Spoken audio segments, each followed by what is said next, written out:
and welcome to the What to Read Next podcast. In this podcast, your host, Gloria Me, will invite a bookish guest to share their favorite book recommendation. If you share a passion for books and always looking for your next read, then join us. Welcome to the What to Read Next podcast. Today's bookish guest is Blinn. Lauren, tell us a little bit about yourself. Hi, Laura.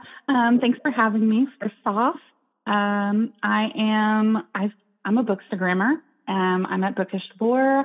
I've been Bookstagramming for about a little over a year now, and just having the time of my life talking to people about books.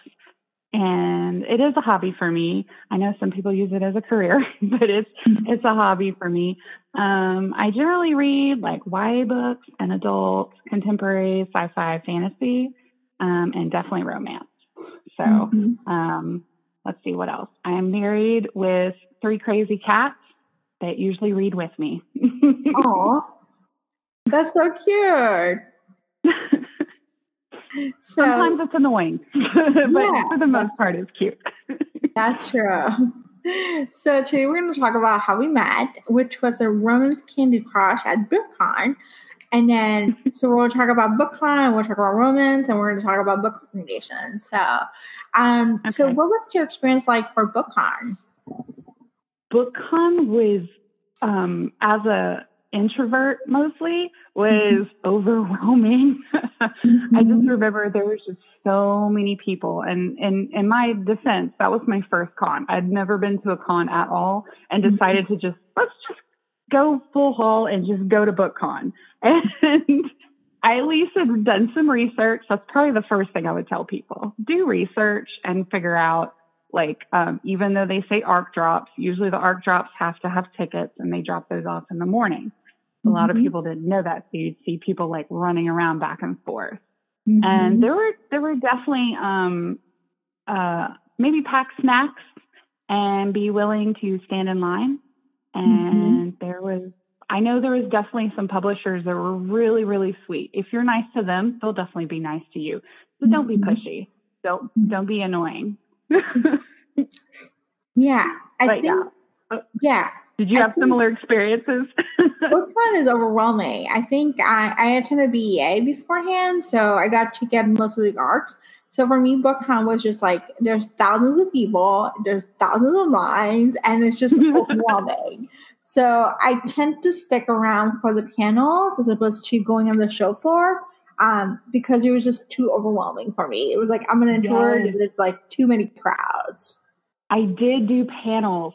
Nobody was at the panels. If you go to listen to the authors, except for YA panels, everybody was at the YA panels. Yeah. But Nosferatu, I went to go see the Nosferatu panel, and then we got to see the first 5 minutes of the first show that was airing on AMC. It was just so neat.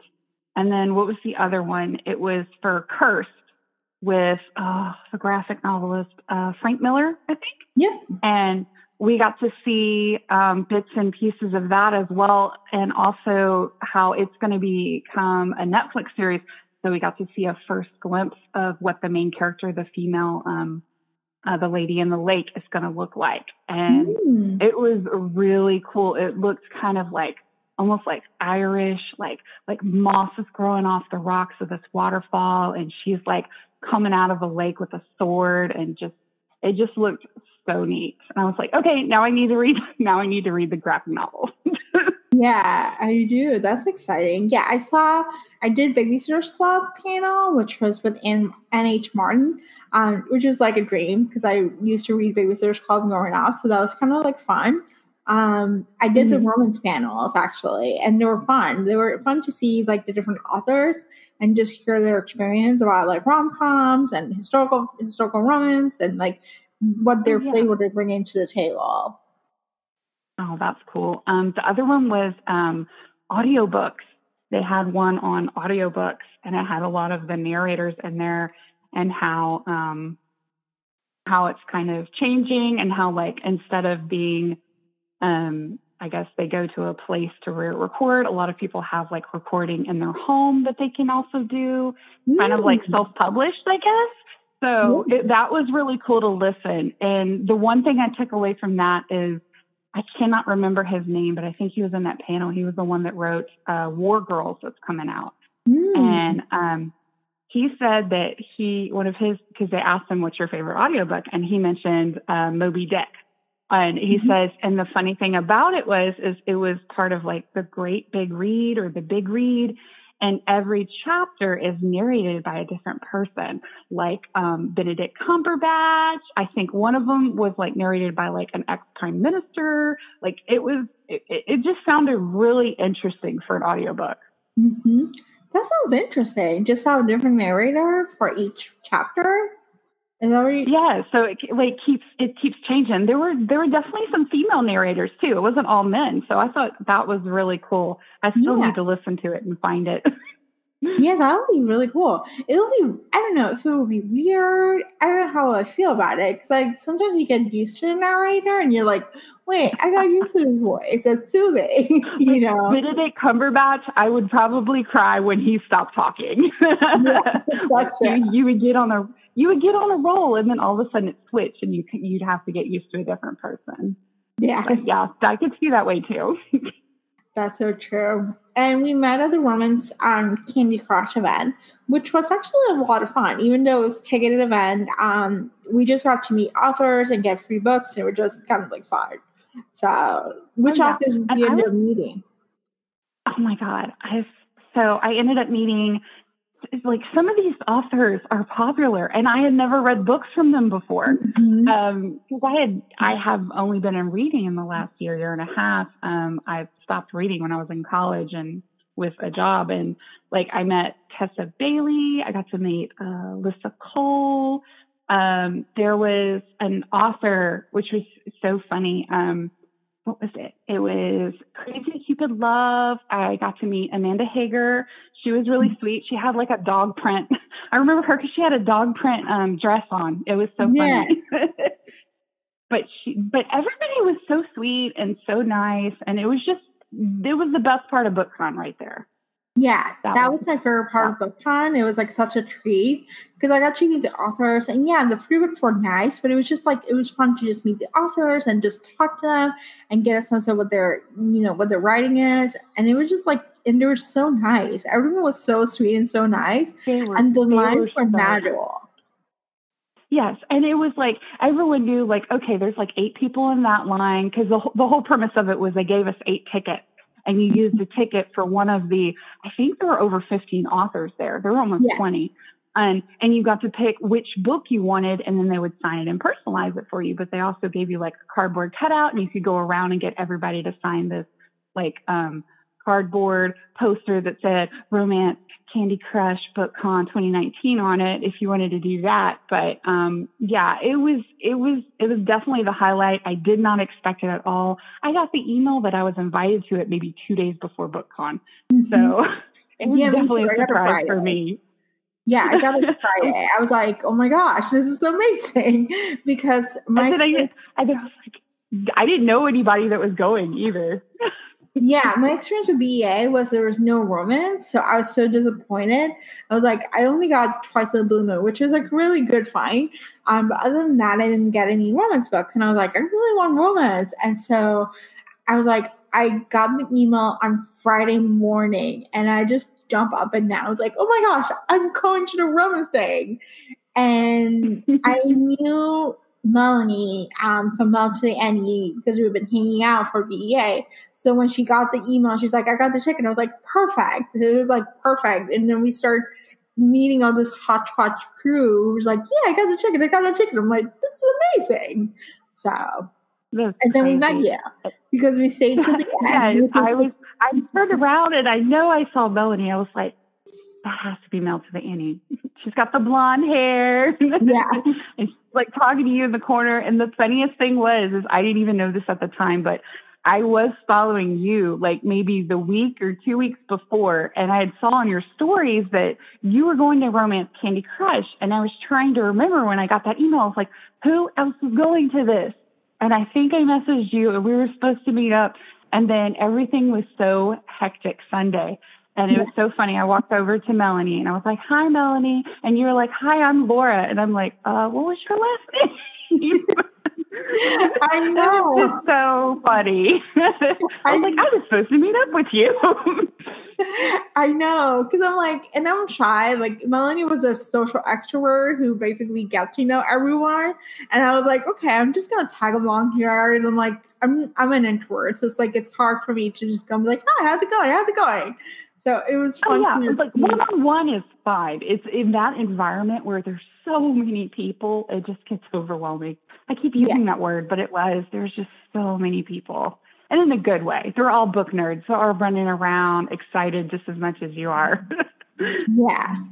Yeah. So it was a fun adventure. And we stayed to the end, so we end up getting more books, which is actually something a trick if you ever want to stay to the end of the event, because you never know. The authors may not want to carry all 100 books that they have it. So you may get extra books. The other part. I probably would have got there early and left, but because I got lost, I had no idea where the VIP section was.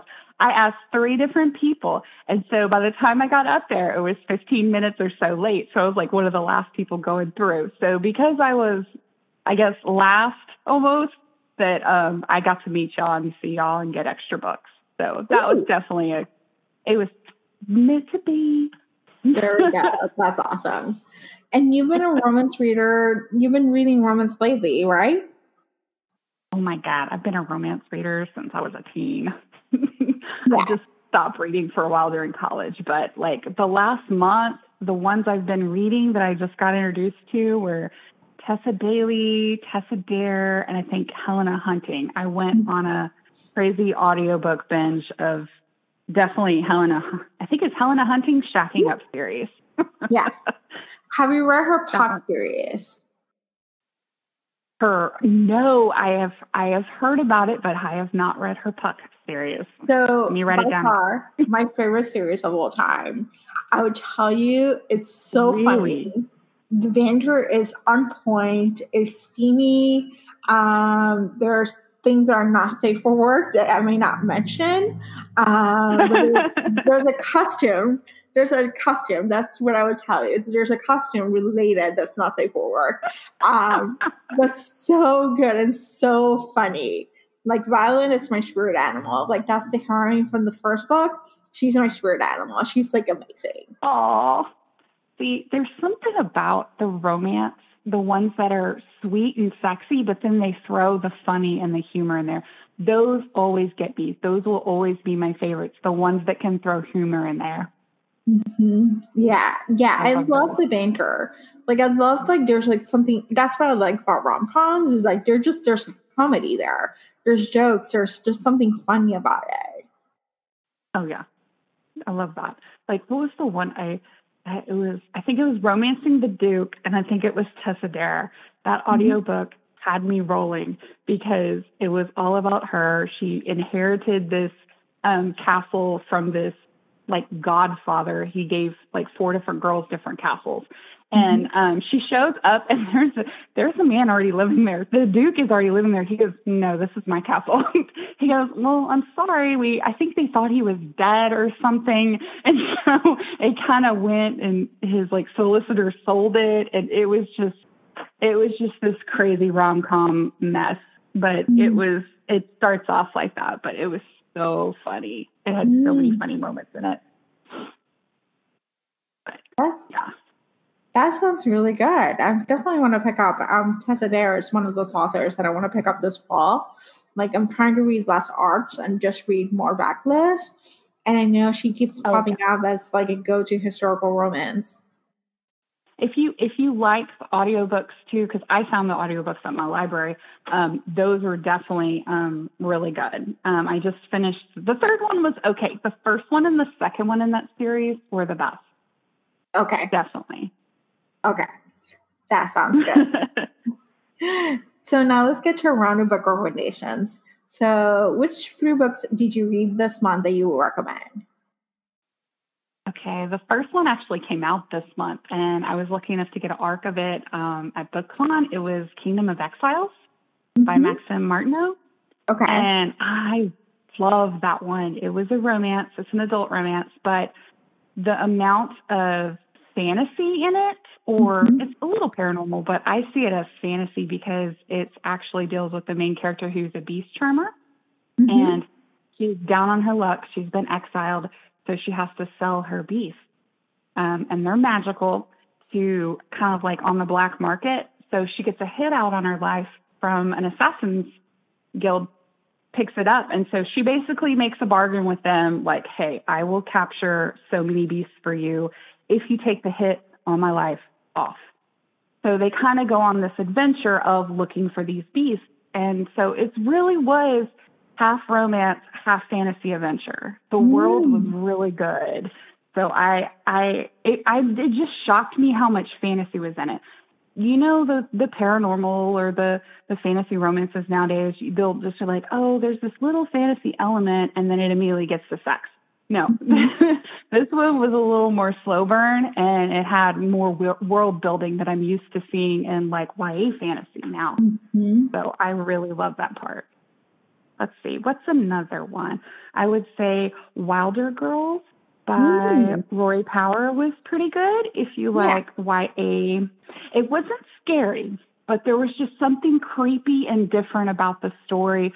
Kind of like, what was the author of Fury Born? Oh, Saw Kill Girls. It had that kind of vibe of Saw Kill Girls. Ooh, I did read Saw Kill Girls. It just kind of had, it was a little less magical and more creepy, kind of what's really going on this island. It starts off 2 years after this, they call it the tox happened. Girls started exhibiting signs of like toxicity and like blisters, and it shows up differently on everyone. Like one girl pops up with gills. Like it's just strange and unusual. And so they've been quarantined for like 2 years. So it kind of has a little Lord of the Flies feel. We still got 2 adults in play, but for the most part, like when they're pretty much having to scrap to survive, and they still get delivered food and medicine. But in the meantime, you're kind of just, they're trying to understand what's really going on. And you're always thinking in the back of your head, like, what is really going on? Someone experimenting with them? Is it something creepy? Is something going on because they keep bringing up the woods on the island, how the woods are just unnatural? And it's just got a creepy, good October vibe to it. It would be a good October read. Definitely. We'll put it for October. Let's see. The third one I would say is coming out the end of July. It's called The Rogue King by Abigail Owen. Okay. And I grabbed this arc on a whim off NetGalley, and I was like, you know what? Dragons, romance, sounds good. Click. I was so surprised with how much I love this one too. It had more world building like Kingdom of Exiles. This one, it starts off with this woman who's a phoenix, and she kind of evades a dragon shifter because there's kind of like a lore to the dragon world where anyone who possesses a phoenix will automatically be king of the dragons, kind of like high king of the dragons, like not just, they've got king of the blue, king of the gold, but he'll be high king over everybody, rule everyone with a phoenix. And so she escapes him and sacrifices herself to save her 4 daughters. And so I think what's going to happen is there's going to be a book about each daughter, and it's just kind of like going to follow a different daughter and different couple each book, but you'll keep building on the world that already happened in the first book. And it was really good. It was kind of, it was very much, it had romance and definitely fantasy world buildings, paranormal, but it also had kind of an adventure, like, because she gets, one of the daughters in hiding gets picked up by a rogue dragon who owes the Blue Dragon King a favor, so he ends up having to take her back.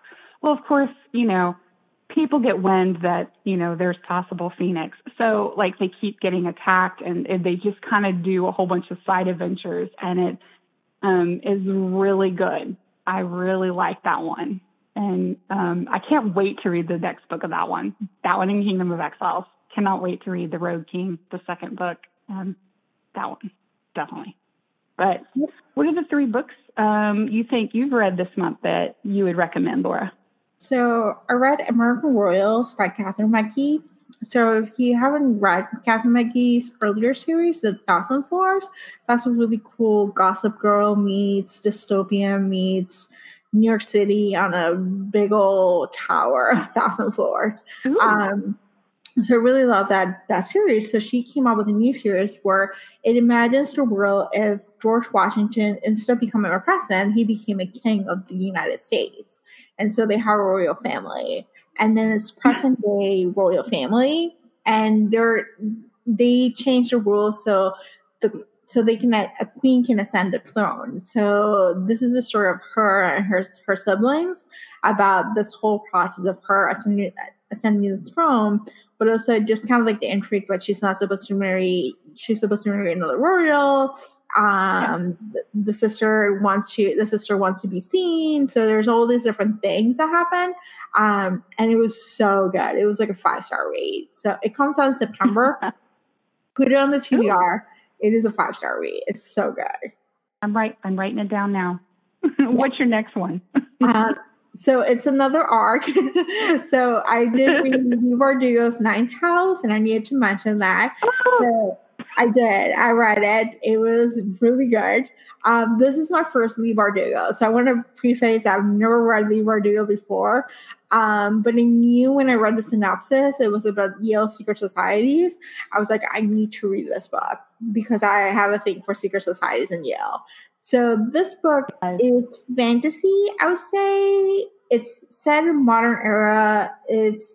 There's some magical realism, but it's not, I wouldn't say like, it's an urban fantasy, I guess. Like there's some magic in the story, but there's stuff that happens in real life. Total trigger warnings, there's rape, there's date rape, there's drug use. So there's like a lot of trigger warnings, just an FYI. It is definitely gritty. It's definitely like, it's gritty. I was going to say, it sounds gritty. It is. Real world. It's a real world college life / kind of like, magic in it with ghosts. And there's medical procedures and all the fun stuff. I don't know how to explain it, but the book is really good. I read it in one sitting. It has like 400 pages long. I'm seeing the arc. Like I don't have it with me because I've lent it already, but it's actually fairly good. It's a fairly good book to read. So it was worth the wait to get it. Oh yes, I have that one pre-ordered already. I'm itching for that one. Yeah, I pre-ordered the finished copy. That's how much I like it. Yes, it's good to hear that then. Yeah, I pre-ordered. I was like, I need this book. I want to have the final copy.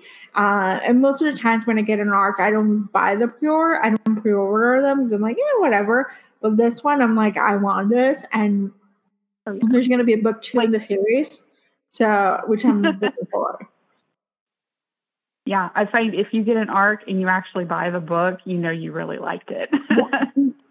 Yeah. So that was the second book. And the third book is The Friend Zone by Abby Jimenez. So this is my romance, and it was surprisingly, I heard reviews, so I was late to the game. So I'll tell you a story about The Friend Zone. So The Friend Zone, Forever's editorial assistant was a guest on the show, and she mentioned The Friend Zone back in January, and she's like, you should pick it up. And I was like, okay. And I didn't think much of it. I waited till I ended up moving and life happened. So I didn't ask for it until literally a month before, even though everyone on Instagram was raving about it. I was like, oh, I'm just gonna figure out. And it was in the Villa NetGalley. So I just emailed them. I was like, can I get a copy just because I heard about it and I heard it's really good. And Estelle from Forever was like, yes, you can have a copy. And I was like, perfect. But my copy didn't arrive. It was a weekend of BookCon. So I went to a romance event the Saturday before BookCon at Books Are Magic, and they had the book. So I was like, well, let me just buy it and I'll get it signed because I was like, I'm not sure when I'll see Abby again. So I got it signed. I bought the book, and that night when I got home, I got my copy of The Friend Zone, and I was like, okay, well, I guess I have 2 copies. So I was like, abundance there. So I was like, okay, let me just give it a try. And I read it in one sitting. So the story is about there's fertility issues, but there's something that happens in the story that it will make sense until you read book 2. That's the reason why, because book 2 was written before book 1. So there's events that happen that makes the book really sad. But the way the story is shared is actually really good. There's good banter. There's a sassy heroine. It has a strong alpha male, hero. They have issues with communications, as they always do. But there's like real life issues that were touched on that I really enjoy about this book. That sounds really good. I think I got that one at Romance Book Crush too, or Candy Crush. Yeah. So I might have to bump that one up my TBR then if you really liked it. Yeah, I really liked it. I think it was like a 4-star read. So I'm picky about my romance, and it's like there are times where I was like, oh, it's a 5-star read. This was a 4-star read. I think it's just like there's a sad part about it. I did not cry. There's a lot of people who cry. I did not cry. But I just felt like it was actually done really well. Like it was actually, I'm looking forward to the next book in the series. I really think she's a promising author that I would definitely want to be following her. Yeah, definitely. That sounds like a really good read. Yeah. So which book has been your biggest surprise that you read this year? Let's see. I would have to say probably Crown of Feathers. That was another, I was in a book slump. I just read a really bad arc. It was my first bad arc I ever requested, didn't know how to write the review. And so the next one I picked up, I was like, okay, let me try to immerse myself into fantasy. And it had me sucked in within like the first 2 pages. Like, I just remember just going down the rabbit hole and just reading that book so fast. I had to reread parts because I couldn't remember what happened. Oh my gosh. Like, it's kind of like a romance, you devour it in like 4 hours and you're like, okay, I don't remember everything that happened, but I remembered I really liked it.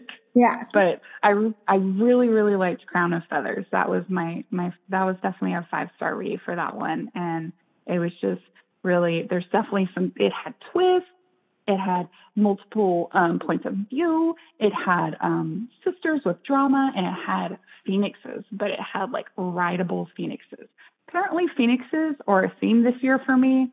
Like my second Phoenix book I've read, but it was really, really good. And it had a little bit of, there's some LGBT characters in there with their points of view in there as well. So it had a little bit for everybody. And I really like that fact. But the overall story was really, really heartfelt, but also a lot of history. Like she put a lot of in-depth history into that world. So I'm kind of a nerd. So that just really touched my nerd bone. And I love that. So I'm excited for the second one. But yeah, that was the one that definitely surprised me this year. I was not expecting that, hadn't heard about it, and then it just came out of nowhere. I love when that happens. I know, like, and especially if it's like something you picked up and you kind of glanced at it, you don't know you didn't read the full synopsis. You said, okay, that looks like something I'd like. And you grab it and you're like, whoa, that was amazing. I love that surprise. Yeah. But which book has been the biggest surprise for you that you've read this year? So it's The Idea of You by Robin Lee. So this book came out in 2017. And I heard about it through Ashley Spivey from the Spivey Book Club. She's like she's former Bachelor contestant who has a book club, like just like 15,000 people on Facebook.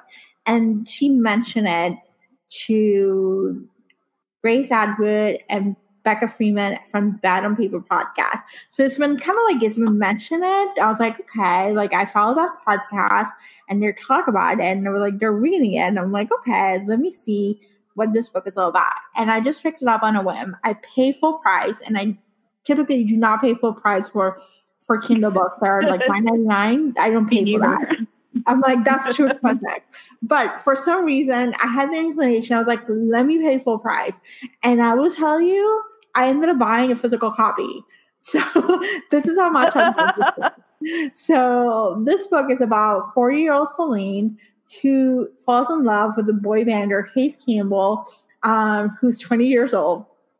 And it's steamy, it's world traveling, is so good. And it's a love story, it's not a romance. And the ending leaves you kind of like you want to kill the characters. You're like, really? You just like took me on a wild ride and you just like left me stranded. So I had a book hangover. There's there's a Bad on Paper podcast episode about the idea of you, and it's a support system process. There's a Facebook group that's a support system to basically just to get through the feelings about this book. That's how much it just riveting. And then the author came into the Bad on Paper podcast, and she mentioned slowly that she may write a sequel, but she's not sure about it. So I'm hoping that she writes a sequel because it really needs a sequel. So I'm just like, it was so good. Like, I've been raving about this book for everyone that I know of. Like, that's the book you need to read.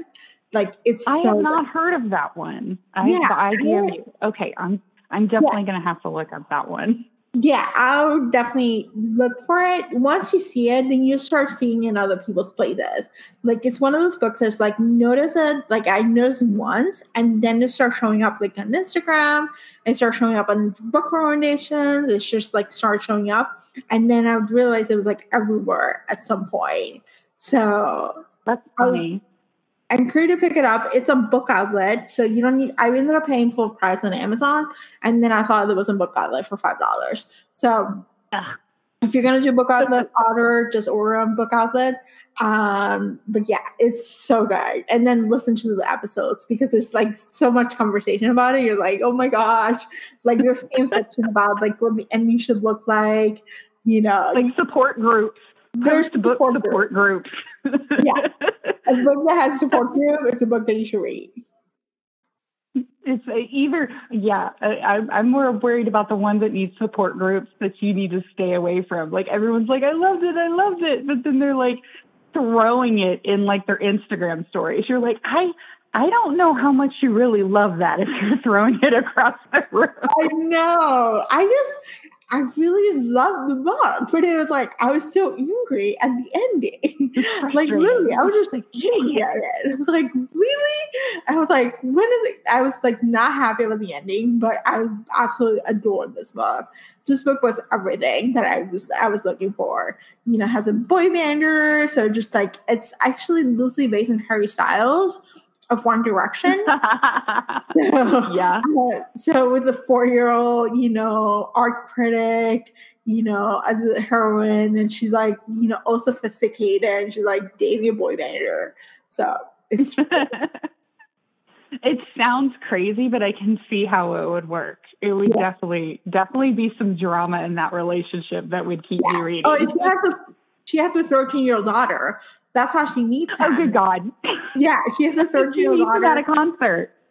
She meets him at a concert and meet and greet, and he's like, I like you. Come back safe after the concert. So, yeah, that's how they meet. Wow. But that sounds like really good. Okay, I'm going to have to put that one on my list, too. Yeah. Dang, you're making my TBR even longer. I know, I'm sorry. But yeah, the idea of it was a must read.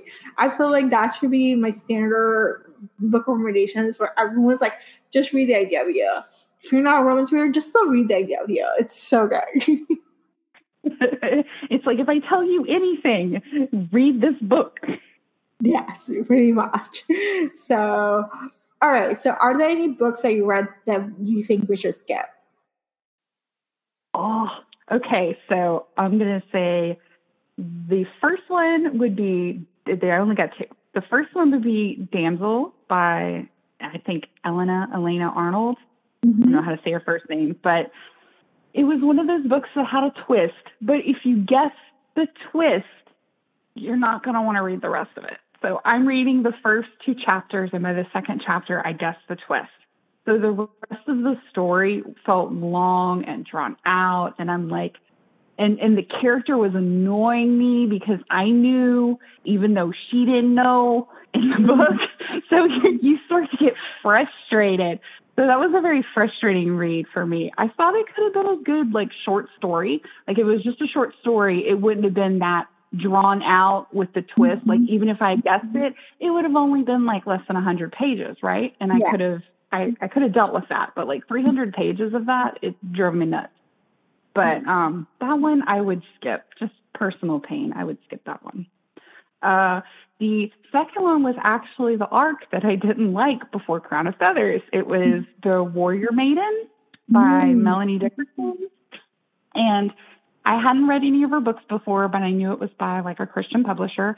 So I figured, you know, it would be light. There wouldn't be any sexy scenes. There might be some talk of Christianity in it. I was okay with that because it was a Mulan retelling. I was all about The Warrior Maiden and the Mulan retelling.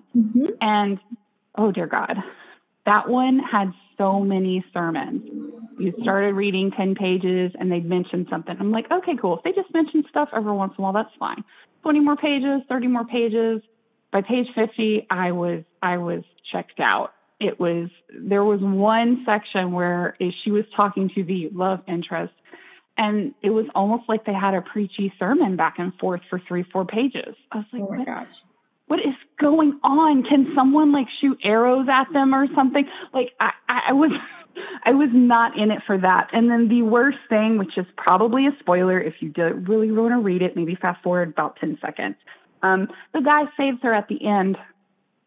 You know, in every Mulan retelling and Mulan story, Mulan is a bad chick. Like she can handle herself. She learns how to fight. She learns how to train. She's pretending to be a guy, so she kind of had to, but, you know, she can take care of herself. But it just kind of frustrated me that I went through all of that, and then the guy saves her at the end. It just rubbed me the wrong way. I was like, no, she's supposed to show how strong she is at the end and defeat all, and he's supposed to feel stupid that he doesn't love her, if he doesn't love her yet. But yeah, that one, those two were definitely frustrating. I would just skip them. I'm pretty sure there's more Mulan retellings out there that I could read better than that. But how about you, Laura? Were there any books that you read that you think we can skip? I think The First Mistake by Sandy Jones. So I read The Other Woman earlier late last year. I read it because it was Reese's pick. And I really enjoyed that book. It was actually fun. It was like a nice twist. I saw the twist happening, but I enjoyed the story. So The First Mistake, I was expecting a thriller. And The First Mistake is more like a domestic fiction about a married couple and a best friend. You're trying to figure out what the twist is. And yeah, the twist in the end was unexpected, but it was still like I really did not connect it. And I remember reading it and being like, I just want this book to be over. And that's not a good feeling when you're reading a book. So like I would say skip The First Mistake. Do read The Other Woman. Because the other woman is a mother-in-law. So it's an interesting twist. It's like not, it's not another mistress. So that book actually was really good. But yeah, The First Mistake, I would say skip it and just move on. Yeah, I can't do just plain drama. Like, you got to mix in the drama with some fantasy or a lot of romance or I can't just read plain drama. Yeah. Yeah, just start with single drama. Yeah. Yeah, no, don't like that. So what books are on your TBR for the rest of the summer? The rest of the summer, well, like this month, I started reading like Helena Hunting, Tessa Dare, Tessa Bailey. So I'm going to keep trying to read the rest of their books. And like, I still have to read Meet Cute by Helena Hunting. And I think The Good Luck Charm, I've heard mixed things about it, but I have high hopes I might like it. And also The Simple Wild by K.A. Tucker. It looks like a good summer read. I've heard good things about that one as well. And then I actually have an arc for House of Salt and Sorrows, which is kind of a creepy, slightly twisted YA retelling of the 12 Dancing Princesses. So I'm really excited about that one. It's like this girl is living in this giant mansion, probably in secluded nowhere. I only know pieces of it. But she's got 12 sisters, and several of them have already died from mysterious circumstances. So it mentioned something about like, it kind of had, when I was reading it, it kind of had the same thing as almost like Wilder Girls. Like something is happening. We don't really know what. Is someone killing the girls off? Is something creepy going on at this house? Is it supernatural? So I'm excited to read that one. Definitely. But then there was, there was one other one. It was, I got it in my first Book of the Month box. It was Symptoms of a Heartbreak. Oh, yeah. The author, yeah, it just, because it's medical, you know, because I'm actually in the medical field. So I'm like, oh, like she's like a young teen, and it's Own Voices. She's a young teen who's actually I think a resident. And so she starts like a shift at the hospital, and I think she meets a boy who might be a patient or something. But it just looks right up my alley. Like anything medical drama, I'm going to reach for too. Yeah, I have that arc. So if you want to read it, I'll be more than happy to do it. Yay, that's a good idea. Yeah, so I read The Simple While, and I absolutely loved it. It's so good. It's all set in Alaska, and there's some sad parts, just expectations. But other than that, it's actually a really good book. There's some steamy scenes in the cabin. So slow burn. That's the one I remember. Good Luck Charm. just Good Luck Charm. I enjoy it. So I didn't have issues with that. I know I read some reviews. There were like a lot of issues and like the characters and whatnot. I personally was like, it was like a 4-star read. I enjoyed it. I enjoyed Helen Hunting. Her standalones are good. So it just basically is not as funny as Shacking Up series or Pot series. That's one thing.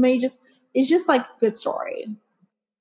Okay, so little less on the humor and the comedy, but it's still Helena Hunting. Yeah, it's still Helena Hunting, but it's just less on the humor. That sounds good. What are you planning on reading this summer? So I just got a copy of the Royal Holiday, so I'm reading that tonight. Yay! So I'm very excited about that one. So I think The Last Post by Renee Carlino, that comes out on August 6th. I'm looking forward to reading it. I read most of Renee Carlino's books, and they're really good. They're romance, but they're not steamy romance. They're just kind of like just slow burn romance, where the characters may kiss, they may hook up, but they may not. It just ends at that point of the story. Like it just doesn't follow like the characters and being in a relationship. But I enjoy her writing a lot. And then The Cactus by Sarah Haywood. So that one actually, I started reading it. I started listening to it, and I didn't like the narration, so I was able to pick it up, and I'm about 12% of it. It reminds me of Elmer Oliphant. It's completely fine. So it seems like a quirky character who happens to get pregnant at 40-something. So I still haven't reached the pregnancy part, but that's what the story is about. So it seems like a cutesy book to read. That sounds interesting too. But yeah, man, we have so many books to read for the summer. We do have so many books to read for the summer. It's crazy. So I just remembered another one. I have an arc for. I'm actually a part of her like reading team. It's she's a Kindle book author. She's usually on Kindle Unlimited, but it's J.T. Geisinger, I think is how you pronounce her last name. But okay. I'm excited because I have the one for Dangerous Desires, and she has really steamy books. There's some that have that aren't. Some of them are a little more wicked and twisted. Like the characters have like really twisted backstories. There's nothing like too, I guess, trigger warning in the book, but the characters sometimes have trigger warning stuff in their past that they bring up. But that just makes it, some of her series are a little more darker. This one it started with Dangerous Beauty, and I have the arc for the second one. And Dangerous Beauty was about a girl kind of like running away from her mafia husband, who come to find out wasn't her husband. She was kind of trapped with him. And he sent a guy to come watch her from a separate security firm, which actually that security firm takes place in a trilogy before even this. So she has a lot of she likes to like hint at little snippets from her other series. Like this character had a teeny tiny part here. Guess what? He's going to get his own series now. Or like she'll mention like, oh yeah, I like the band Bad Habit. Bad Habit was one of her other series. So I like reading her stuff because she inserts little Easter egg stuff like that. I love it. I love when authors do that. It's like it just takes you to a rabbit hole of like more books to read. Like there's quite a few authors that I follow that I love that they have like series and spinoffs and more series and another spinoff, and they all tie together, you know, in their world. Yes, and I love it when an author can take, okay, I'm going to have a trilogy, but I'm going to do a different set of characters on each trilogy. That was her Bad Habit series. That was the first one I read, and it was all about this girl who kind of was attracted to a guy in a band, and the next two books were all about her friends that ended up being attracted to other guys in the band. So but you still got to see glimpses of like the people from the first book and the second book, and in the third book you got to see glimpses of the first and the second book people. So it just kind of followed along, and I love that. I love series that build on each other like that. Yes, I love it. We love romance. Yeah. So thank you, Lauren, for being on the show. You're welcome. It was fun. I would definitely be willing to do this again. I had a lot of fun and got a whole bunch more books for my TBR. Thank you. I know. It's the thing about having this podcast for me is that like my TBR is always exploding. It's like I just have more books to read. I'm like, how am I going to read them all? But it's exciting. So now we want to hear from you. What are you currently reading? So come on over to the blog, watch Read Next blog, and share your favorite new books. Thank you so much for listening to the podcast. We'll be back next week with a brand new author interview. If you enjoyed this podcast, please consider leaving a review on iTunes.